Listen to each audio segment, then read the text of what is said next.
ছাত্ৰ ছাত্ৰীসকল তোমালোকক আজি আমি এইকণ জেগাত উপস্থিত কৰাইছোঁ আমাৰ বীৰ লাচিতৰ যিকণ জেগাত তেওঁৰ গাথা আমি নমন কৰিম সেইকণ জেগালৈ আনিছোঁ এইটো কাৰণে যে তেওঁ এজন আমাৰ দেশৰ বীৰ পুৰুষ আছিল। আজিৰ দিনটোত চৰকাৰৰ নিৰ্দেশালীৰ লগতে আমাৰো শ্ৰদ্ধাঞ্জলি আমি জনাম বুলি উপস্থিত হৈছোঁ এই জেগাকণত।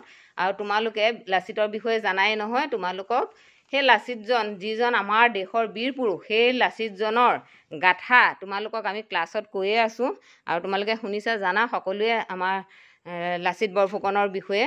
আৰু সেই পুৰুষজনক আমি আজি নমন কৰিম। তোমালোকে হেড ছাৰে প্ৰথমতে তাত শ্ৰদ্ধাঞ্জলি জনাব, তাৰপিছত আমাৰ বাইদেউসকলে জনাব, তাৰপাছত তোমালোকে এজন এজনকৈ গৈ পেলাই তোমালোকেও শ্ৰদ্ধাঞ্জলি জনাবা। এয়া বাইদেউ গৈছে, বাইদেউৰ পাছত আৰু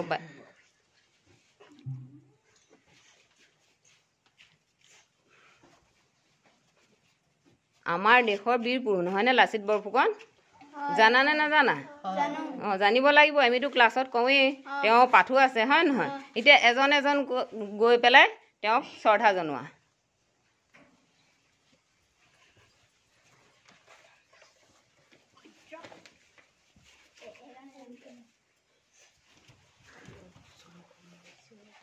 যিহেতুকে আমাৰ সময় কম আমি চবেই জনাব নোৱাৰিম দেই, চবেই জনাবলৈ সময় লাগিব। আমি যিকণ ভিডিঅ' আমাৰ চৰকাৰে দিছে, যিকণ সময়ৰ ভিতৰত আমি ভিডিঅ' কৰি দিব লাগে সেইকণ সময়ৰ ভিতৰত আমি এয়া শ্ৰদ্ধাঞ্জলি জনাইছোঁ।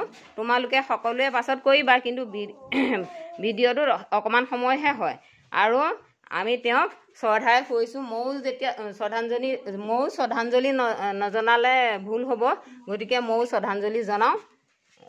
হেৰিটো মোবাইলটো ধৰি দিয়া। আমাৰ দেশৰ এজন মহান বীৰ পুৰুষ, দেশতকৈ মোমাই ডাঙৰ নহয় বুলি তেওঁ কৈ পেলাই নিজৰ মোমায়েককো শিৰচ্ছেদ কৰি পেলাই দেশখনক উদ্ধাৰ কৰিছিলে মোগলৰ হাতৰ পৰা। এই গাথাকে আজি আমি স্মৰণ কৰিছোঁ দেই, গম পাইছানে? কৃষ্ণ।